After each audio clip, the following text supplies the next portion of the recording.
I know you listen to this show because you're in your 40s, 50s, and beyond. And as such, the majority of you listening to this right now are women. And if you're currently going through menopause or know someone who is, this is one episode you don't want to miss. Menopause is a natural phase through which all women will go through during their life. And this perimenopausal transition can create some anxiety and fear in many runners who are wondering how it will impact their bodies, their running, or their health. Welcome to episode 243 on the Healthy Runner podcast, where we help you get stronger, run faster, and enjoy lifelong injury-free running. Today, my guest is Rhonda Hunt, who is originally from Fargo, North Dakota. She lives and works with her husband and 3 children in Westchester, New York. Rhonda's journey as an athlete actually began in high school when she signed up for a PE weight training course to avoid playing a sport. And it was in the gym that she found her strength as well as her passion for fitness, running, and racing. Rhonda is a trainer at Barry's. She beginning back in 2011 in New York City and Chelsea, and currently in Scarsdale. She is also a NASM certified personal trainer, an AFFA group fitness instructor, a Lululemon ambassador since March 2018, and she's also a VDOT certified run coach and currently leads a Sunday community group run. She currently holds certifications in pretty much every single fitness, modality out there: TRX, treadmill, cycling classes, injury prevention. So she does a lot within some smaller Westchester studios as well. And Rhonda's favorite race distance is the half marathon, and she is running her second New York City marathon this November. And she trains with her running clients, still chasing PRs at 54 years old, with no intentions of slowing down anytime soon. Rhonda, I'm excited to have this chat. Welcome to the show. Well, thank you so much. And I can't tell you how excited I am to share this platform with you. I am at this point in my life where I feel like I've taken a turn. And it's really been, now looking back, a positive turn. And I really want to catapult into a space where I can share this with other women. And here you come into my lap at a Lululemon event, and I couldn't be more excited to be here with you. Thanks for having me. Yeah, no, I am super excited. Just a little backstory, guys. Rhonda and I met at our Lululemon Ambassador regional event that was held about a month and a half ago now, I feel like.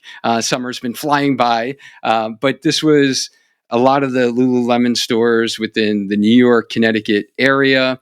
And Rhonda and I were actually sitting next to each other. And then she gave some really inspirational words to all of the ambassadors in there. And when I heard her speak, I was like, I got to get her on the podcast. So thank you Wow. for accepting my invite to come on the show. If you could just give us a little bit of kind of where you're currently at now. I know I gave like a formal kind of introduction there, but, where do you call home right now? And just give us a little backstory on really how you've gotten to this point in your career journey. Well, it's actually been a very organic journey. I started out, like I put into my bio, in the gym, and I couldn't believe like how good it felt to lift weights. And this was back in 1987 when I was a senior in high school. Yes, I'm dating myself, but that's why we're here. I graduated in 1988, and my parents were going through a divorce. So it was a big transition, as you can imagine, going from a small community, a rural community in North Dakota, to Denver, Colorado. And fortunately, Denver is they've always been an outdoorsy, health forward kind of place. And I was lucky enough to just step into that space and be nervous because in 1987, there weren't a lot of women lifting weights at the Y. So it was cool that I was doing pull ups, bench pressing, and kind of carving out a niche there. And I continue to work out and with the guys, with my boyfriends, the guy friends, my hairdresser. And I also knew that just through fitness that cardio is important. So I'd go on the Stairmaster, the step mill, those at the gym. Oh And yeah. yeah, I just started running as part of that fitness pie because I knew strength, cardio, and stretch, especially when you're young. That's all you need. Nobody talks about nutrition and recovery and all of that. But when I wasn't around the gym, I would run outside and I always got every subscription to every magazine and just looked at all the runners. Like, wow, I wish I was a runner.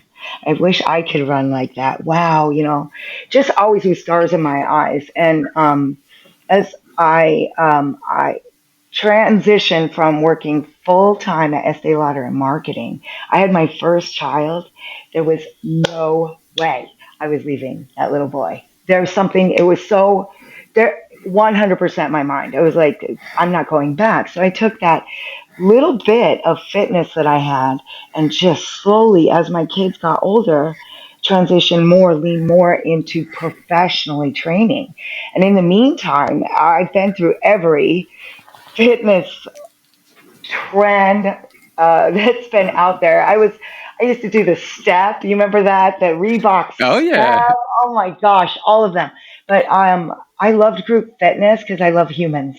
I love people, and I've taught at all of the studios and also knew how important strength training was on the side, and ran because it helps me sort out my brain. And I always just thought I want to be out. If I could be a runner like that, why I wish I would have ran in high school and all of that. When I started teaching at Barry's Boot Camp, I got to be around a lot of people that were entering races. I also at the same time was teaching at Equinox in Hmm. Greenwich, and that Greenwich half marathon. One of the clients there said, "Come run it with me," and I'm like, "Okay." Anytime someone's like, "Want to sweat?" Okay.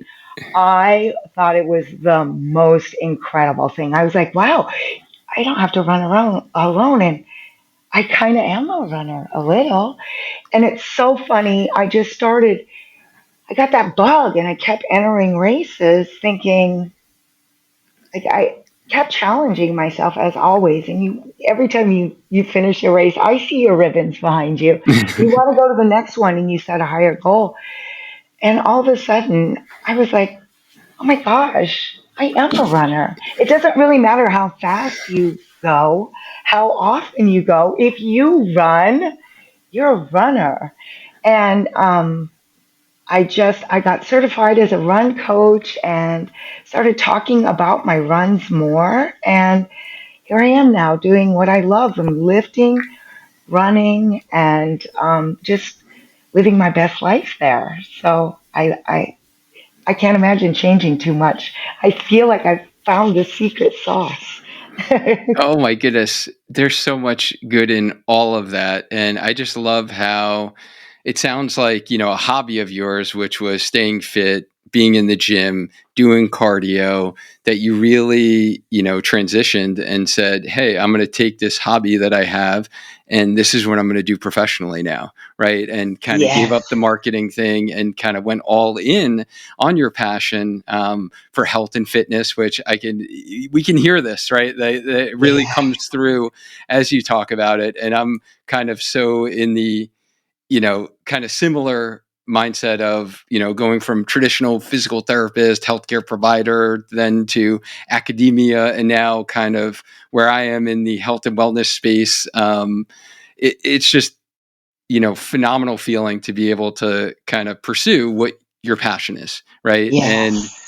I love how you talked about that initially when you ran, you didn't consider yourself a runner yet. And No. it is so interesting, isn't it, that we never call ourselves runners until eventually a certain point, right? Like you've been doing it for a while or you've done a couple of races and for I think for me it was the first half marathon that I completed race where I actually called myself a runner for the first time. Was that when it was for you? Like after you did that Greenwich Yeah. half? I No, it took longer than Even that. longer than that. Okay. Longer than that. I found other local community. Here it is, that group fitness person which is why I'm a trainer, I guess. I just want everyone to love fitness as much as I do. So I just started running like charity 5Ks and 10Ks. And then I ended up running a half marathon in for the New York City half marathon, which is my favorite. I love that. That's epic for breast cancer, which my family has a big history of breast cancer in it. So I felt like I was running with purpose.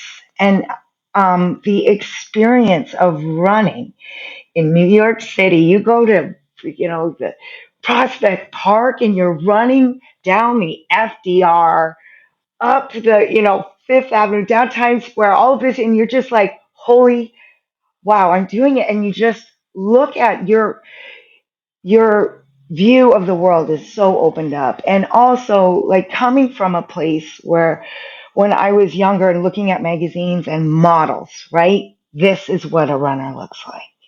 This is what, like, Mm-hmm.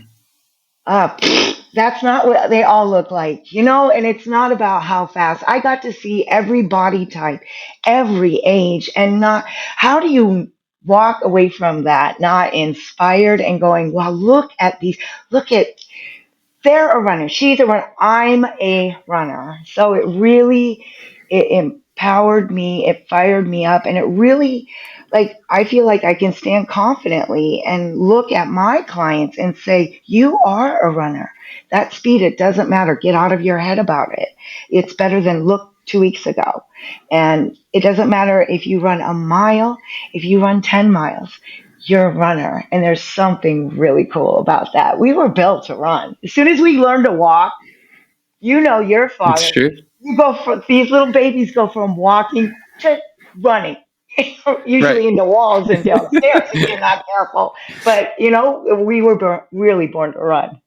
Yeah, and oh my goodness. Yeah, and guys, if you're listening to this right now and you still don't think you're a runner, like listen to Rhonda, right? Like if you're out there, if you're putting one foot in front of the other, no matter pace, no matter how slow you think you're going, no matter how far you think you're not going, you are a runner. So Yes. embrace that, right? Like embrace it. Uh-huh. I think Um, the other really big thing too is that people running is hard. So they go out and they run and they're like, I can't run. It's so hard. When you tell them, I know it's so hard. Some days you're going to run and feel like, wow, I feel amazing. But there's many more days that your runs are humbling and they continue to be hard. And facing something that is hard and completing it, no matter what that distance or what that goal is very empowering. You can walk away from that going, I did it. I mean, it was hard, but I did it. And I think that's a very common misconception. I don't know if you agree with that or not. It's still hard Absolutely. for me. It's like some days I come and I'm like, wow, my hamstring was really giving me hell today. And, I had to pull back a little bit, take it easy, and, you know, call it a day or run short or whatever. You're always going to run into obstacles. It's going to be hard. You just never give up the fight. Exactly. And what I'm hearing there is too that you've modified and think about expectations and you're realistic, which is great because I know right now you're training for your second marathon, right? You're running New York Yes. this year. Yes. Awesome. Yes. I Yeah, can't when wait. did I'm you really run your excited. first marathon? 2 years ago, Okay. when it was really hot and Oh people my were goodness, that year you passing ran. out. Yeah. Oh, So I had a goal, and it wasn't a huge goal. I'm like, let me just break four.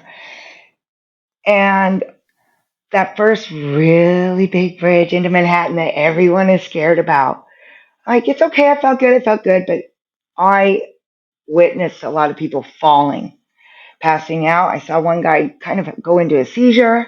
There were tents around people. There were there was first aid out everywhere because it was just so hot. right. And I was like, you know what?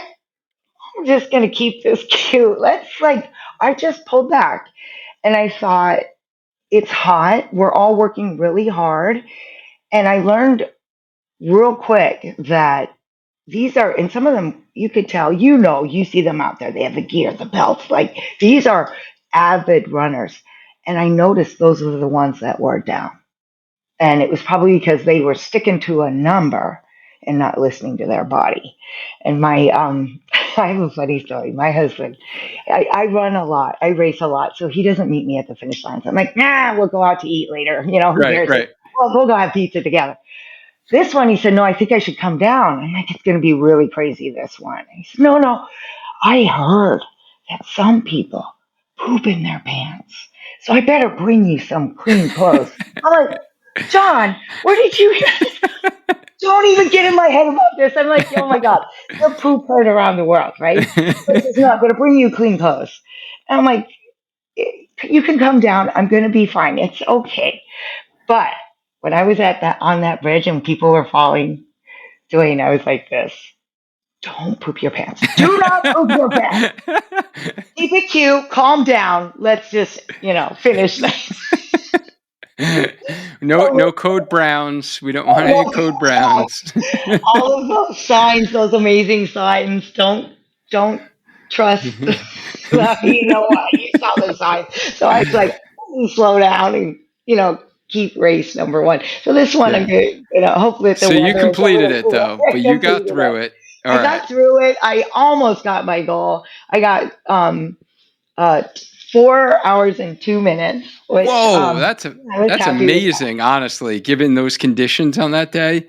Oh, my That's feet pretty darn swelled amazing. up so much. It was so hot. I ended up losing a whole bunch of toenails. It was funny. I have the best stories, and that's part of why we like to run and race, and why people that don't run get sick of hanging out with us because they don't want to hear those stories anymore.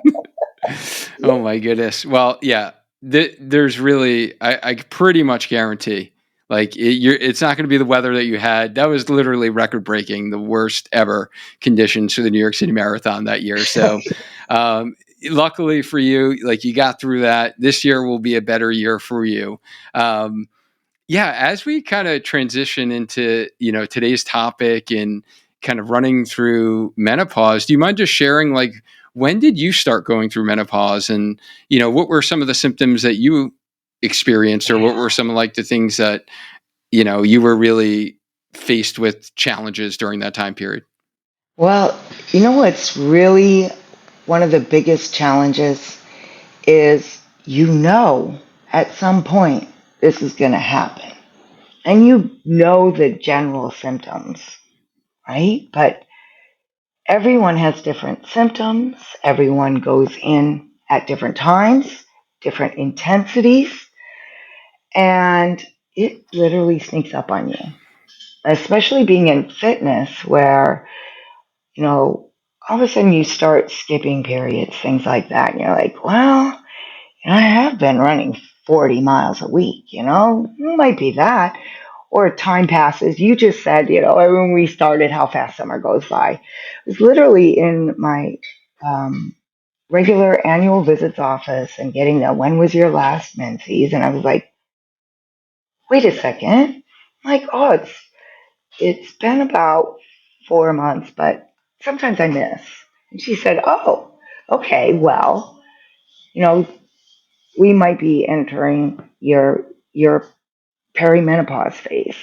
Okay, all right, here it goes, but um, in the meantime, I wish I would have known a little bit more. I wish I had read a few more books, paid attention to those, the cues, the things to watch for, because some of the symptoms I was having, a lot of women don't realize are from perimenopause.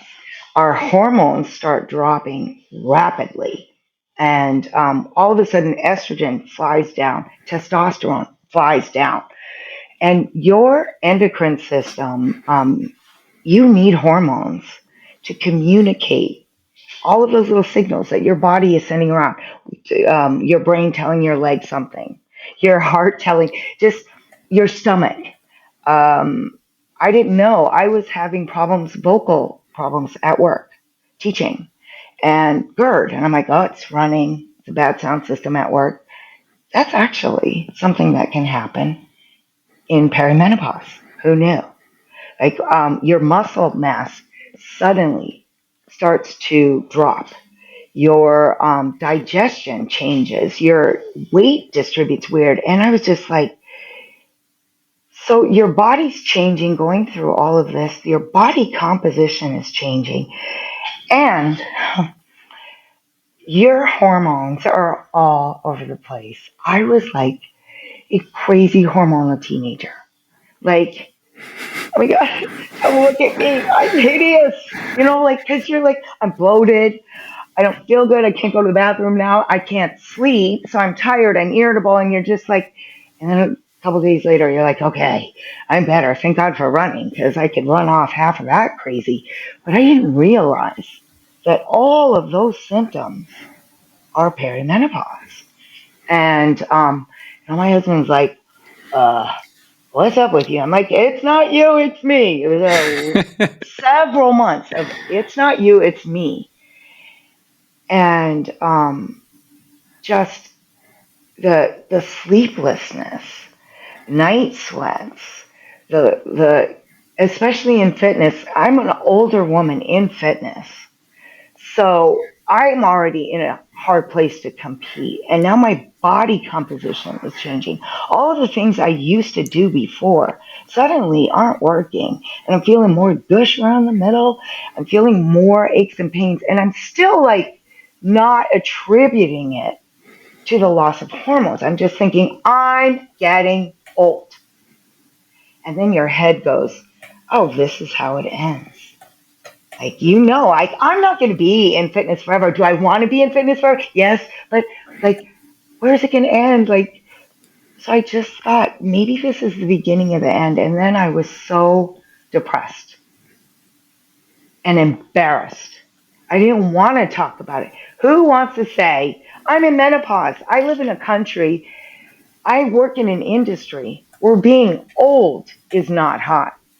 Old women in this country are not like revered. And if you look at some of the statistics of where the money goes into research, there's a very tiny, tiny little fraction of dollars that goes into specialized women's health.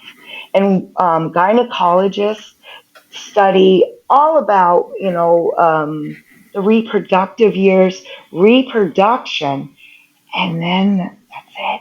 The menopause is education that doctors get is this big. It's not their fault.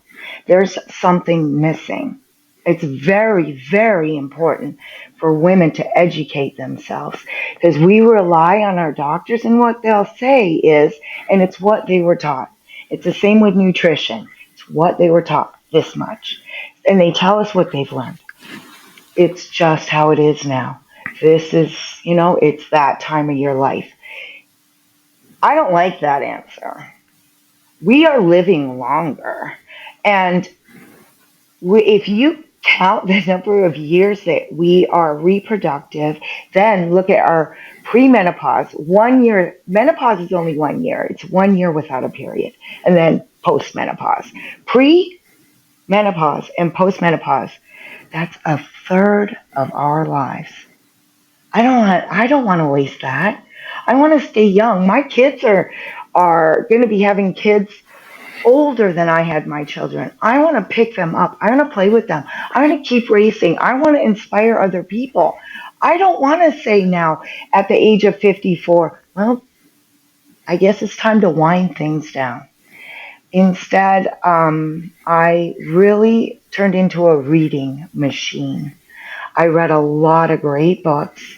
I made sure to educate myself because I want to make sure that I'm not, if you look at Instagram now, women are clicking on this, reading that, your algorithm changes.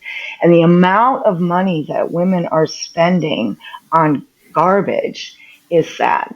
And that means they're not getting the help they need from doctors. You really got to go in and ask them if they're prepared to help them go through the menopause process with them.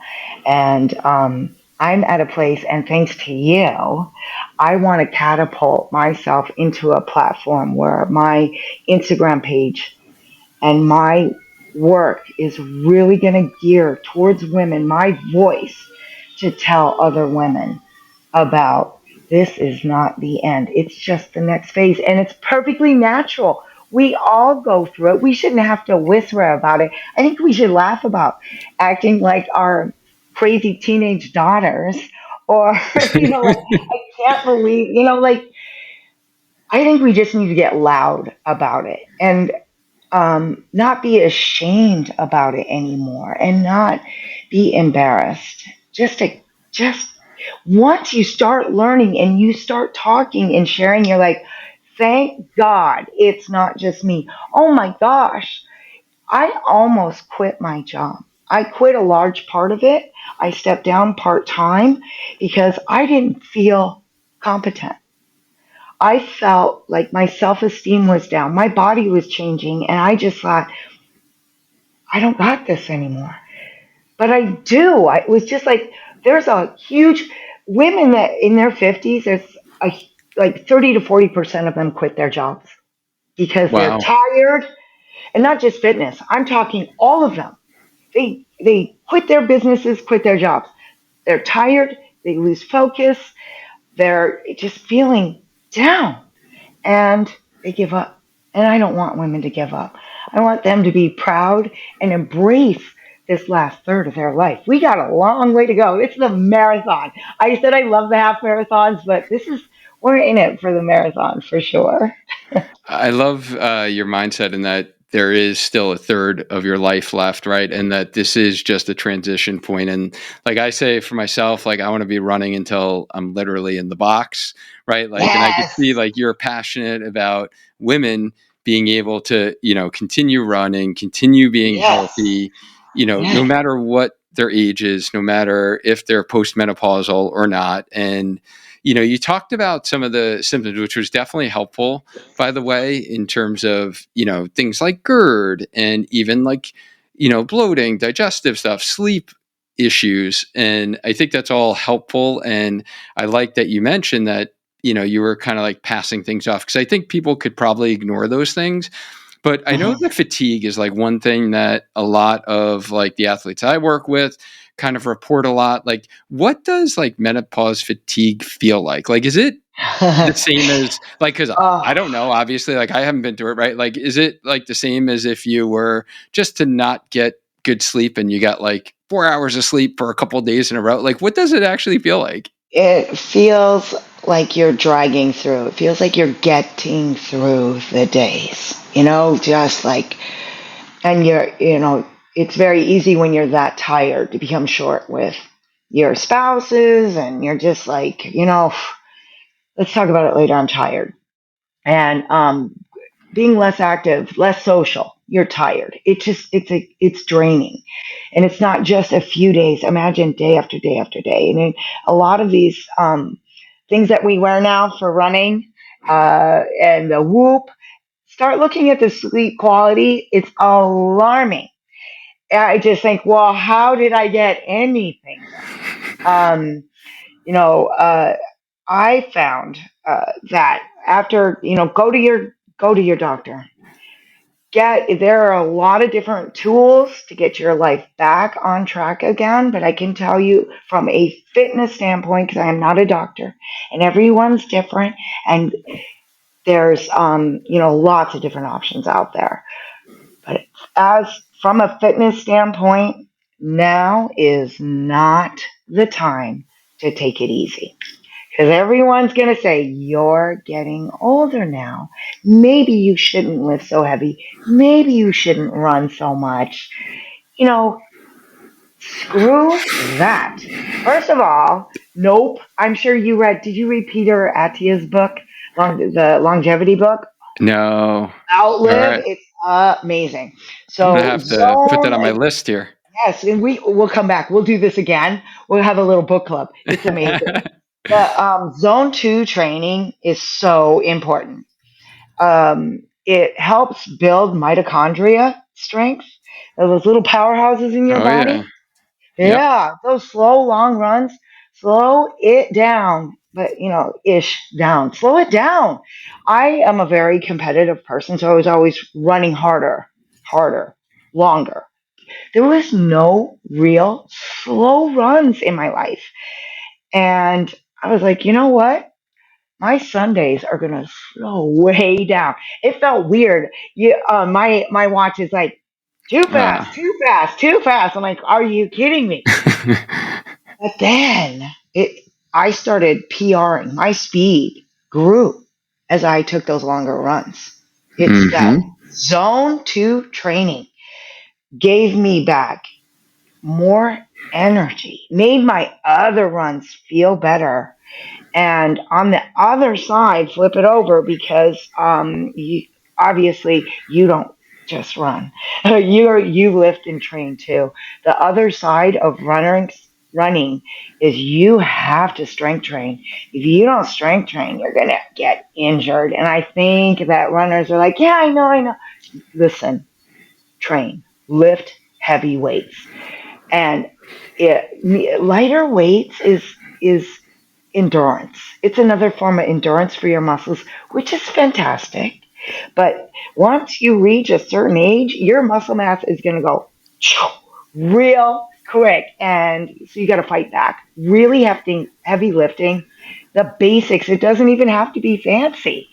You have to keep your core strong, and you can break that up. You have to be very deliberate about when you run and train to make it very smart so you give yourself enough time to recover. You don't want to run on really heavy legs. It takes longer to recover when you get older. If you don't lift and you don't recover, you're going to run into problems when you hit the road, because running on the road is hard.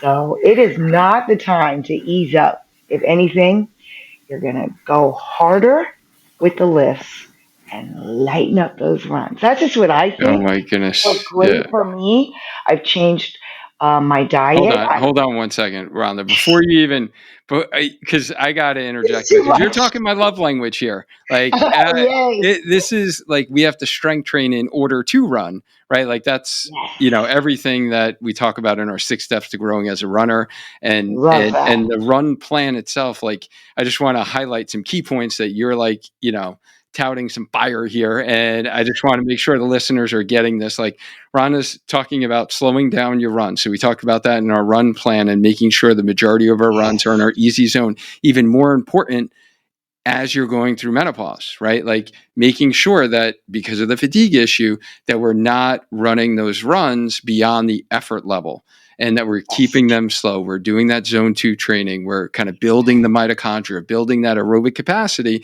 so you can run longer, especially if you're training for half marathon and marathon distances. But then also making sure your body is strong enough to tolerate the demands of running. And then actually in episode 242, I talked about my top 7 exercises for runners to be able to like activate the Ooh, run specific muscles in order to build to what you're talking about is lifting heavy.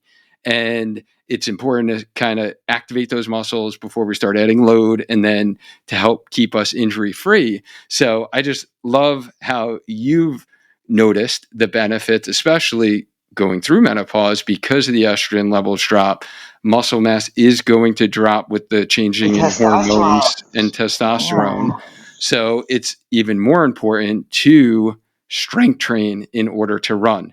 So I just had Yes. to highlight that there. For those who are listening to the audio version could not see like my big grin as you were just giving that like TED talk on like the importance of strength training for runners. I Yes. just love that.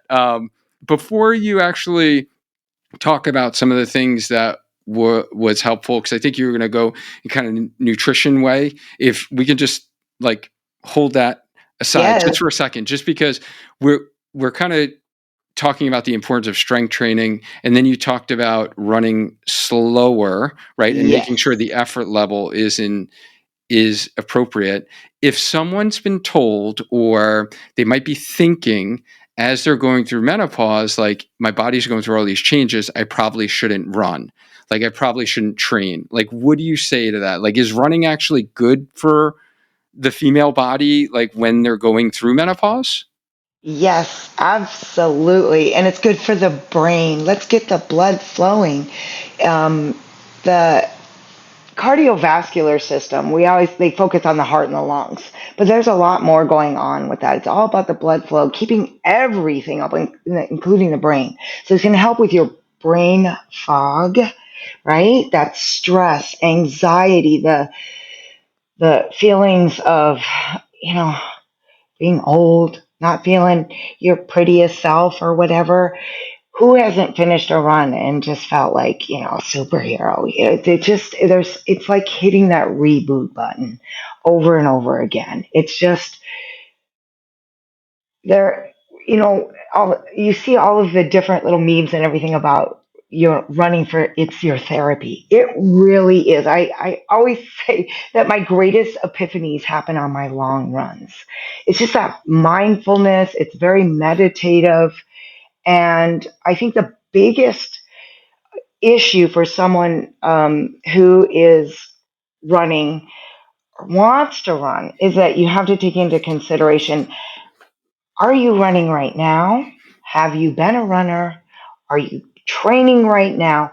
Because people will automatically go from 0 to 50, and running cannot happen like that. You really have to start out very short runs.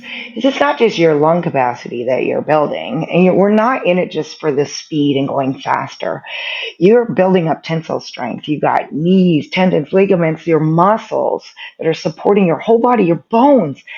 You're training all of that and hitting the road. It's a different game. A lot of people that run on treadmills and then start running outside, I bet you hear this. They're like, whoa, my hamstrings and my glutes. I'm like, yeah, nothing's pulling you. It's all you. And Exactly.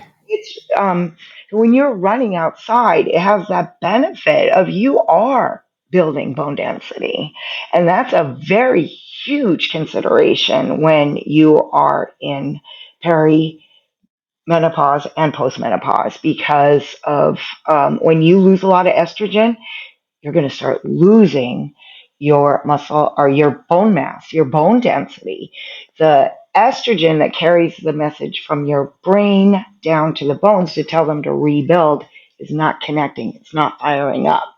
So you've got to put in the work knowing I have to do that work, and we can't just rely on estrogen giving all of those cues. So, and back to the lifting thing. As a run coach, when I encounter clients that say, I need help because I'm having injuries or problems, I ask them, what else are they doing besides lacing up? I get 9 times out of 10, nothing. So it's just a really good, smart, basic strength training program. So you got to build yourself up both with the weight training and the running. So it's a small build. And just because it's shorter runs, just because it's a shorter lifting session or lighter, doesn't diminish its efficacy at all by any means. It has value, even those shorter runs. And just adding that volume week over week, a little bit at a time, is magic. Then all of a sudden, people are like, wow, I just ran a half marathon. And, I that kind of story and that vibe, that energy, that's why I love what I'm doing and why I'm here to share it, because you're not only conquering kind of like all of the challenges of menopause. It's just like these are hard things when you're 20, and then all of a sudden you just come out of the clouds and week by week build up and just trust in the process, trust in yourself. And there will be setbacks. There will be weeks when you're like, you gotta lay off. If that knee is bothering you, where's it hurting? The whole thing. But that doesn't mean that's the end of it. We don't throw in the towel. It's like at the end of the race, you don't run, that 11.1 to throw in the towel on that last mile. You get around. You find your way around. And what that being said, you really have to be more mindful of recovery time, listening to your body. A plan's just a plan until it's not. It's just like real life. Mm-hmm. Got a plan. This is going to You happen. That's got to going to happen. modify And it. then life comes. And yeah, it got to modify. It doesn't mean that it's not going to happen. It doesn't mean you did anything wrong. It just means you're a human. This is how your body is responding, and this is how you address it. So, you have to really stay optimistic, and give yourself grace to say, it's okay. It's all right. I'm feeling this. I'm going to work it out, and then I'm going to get back on. You know? Mm-hmm. Absolutely. And so for those of you who are thinking like, hey, maybe running, I should take it easy. It might not be good for my body. What I heard from you is number one, running offers many, many benefits as you're going through menopause. Definitely the mental clearing miles, that, as I like to call them, is really key during this phase of your Yes. journey, right? As a female, and getting those mental clearing miles in for your mind, just all the changes that are going on, the symptoms that you're feeling, and just being able to get that stress relief is super important. But then you also talked about, which was fantastic, about the bone density benefits, because running is a weight bearing activity, and women can actually lose up to 20% of their bone density in the first 5 to 7 years of menopause. Like, that's huge, right? So if That's you huge. can That should run, be alarming. That should be setting off bells and whistles and sending you right out there. yeah.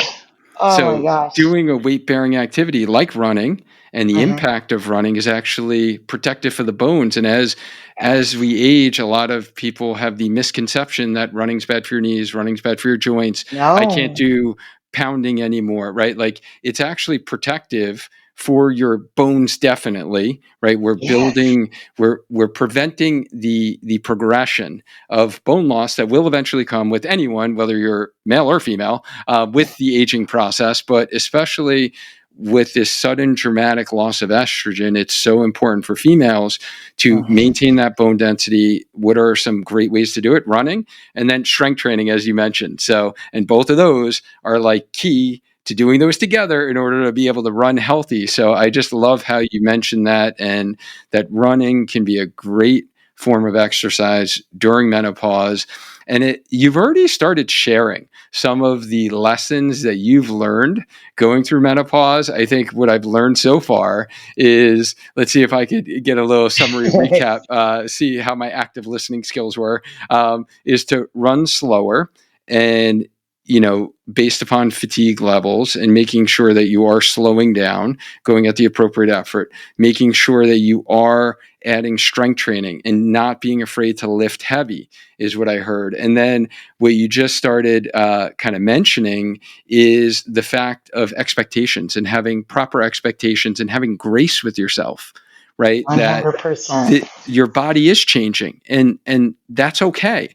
And having some grace with yourself in terms of either being too hard on yourself, that hey, you're not running as fast as you did in your 30s, right? Or you're not able to do what this one over here next to you is doing, and you know what, she's kind of the same age as me, and how come I'm not as fast as her, right? Like, and Right. that comparison trap that we get in. But what other lessons have you learned going through menopause yourself? Well, I have to say, first and foremost, I'm a lot stronger than I thought I was. And I'm so happy to. I'm not saying I am not having symptoms. I don't have challenging days. I just understand. And once your brain is wrapped around it, and like I said, meeting it with that grace, where it might take me longer to recover, or the interval runs that we haven't mentioned were really, really hard, but that I still did them, and I showed up for it. And talking to my clients, saying that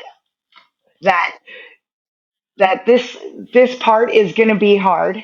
Being able to be honest with my clients and and feel, it's uncomfortable. It's hard saying I'm in menopause. It's easier for me now. You may have to practice it a little bit, but being proud of coming through it and being able to take it instead of feeling like it's a bad thing holding me down, it's the beginning of the end, flipping it and just saying it's a new chapter. And one of the things that I like to say, and I said it, I shared it at the event, was that, you know what, I went through a lot and I'm still here. I have taken these obstacles and turned them into some real tools, some teaching tools, and also like personal life tools for me. And I really think that women just need to share it, keep sharing it, keep talking about it, especially the funny stuff. That's the best stuff. And not be embarrassed and really like just share with each other, because being embarrassed or hiding or remaining silent and suffering in silence is not going to help yourself or anyone else. And it's just time to empower each other, encourage each other, help each other out, talk to your spouse, talk to your family, and go, oh, having a moment, whatever. It's really really important. And um, I know that I'm just starting this whole journey, and I feel more confident now that what I've learned, I'm going to be able to keep doing what I want to do, what I love to do for a lot longer than I thought. When I thought this was the beginning of the end, it was just the next chapter.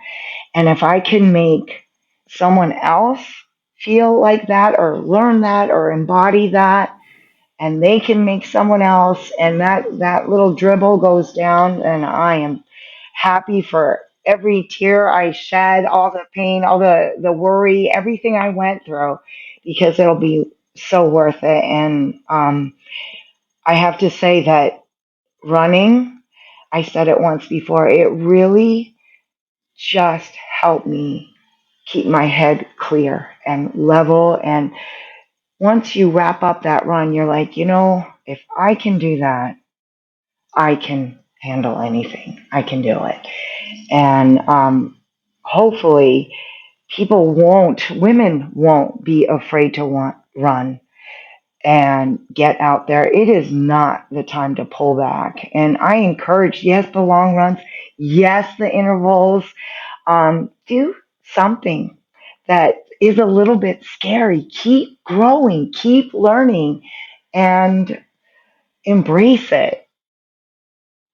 My goodness, such powerful words, such powerful words. And it sounds like, not being by yourself during this time period, and making sure that you're communicating to those around you, making sure that you find your tribe, right? And not be afraid to discuss some of these changes that are occurring, can be like huge valuable lessons for others who are going through this. And as we kind of come down the final stretch here, which is the last question that we ask all our guests on the show, my question to you, Rhonda, is, and I have a feeling I may know the answer based upon how this has already gone today. If you could change one thing about the misconception of running through menopause, what would that be? Now is not the time to slow down, except for on Sundays. Go slower. Don't stop running. Don't stop living. Don't stop challenging yourself. Don't stop growing. Don't stop asking questions. Just work your way through it and have the confidence that you will find your path. Menopause has many different faces for each person, but I can say one thing for certain: don't stop. Don't throw in the towel. Never give up the fight. Keep working out. Stay strong, as it is worth the effort. Oh my goodness. And yeah, guys, I hope you're listening to that, because menopause doesn't to be just like doom and gloom, right? It's important Mm-mm. to remember that it's a normal process, and all of the positive benefits of running that you have on your physical, mental well being still apply as you're going through menopause. And in fact, maintaining regular exercise, whether it's running, strength training, are like ever more important for you as you're really combating the effects of the hormonal and age related changes that are occurring. So, as Rhonda's saying, is Yes. don't stop. And yeah, I appreciate you really coming on the show today, Rhonda, to share your journey going through this, your experience, your expertise in the fitness world.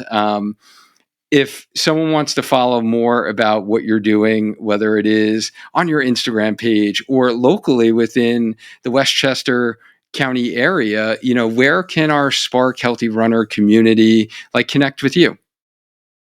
I am on Instagram at Rhonda Hunt Fitness.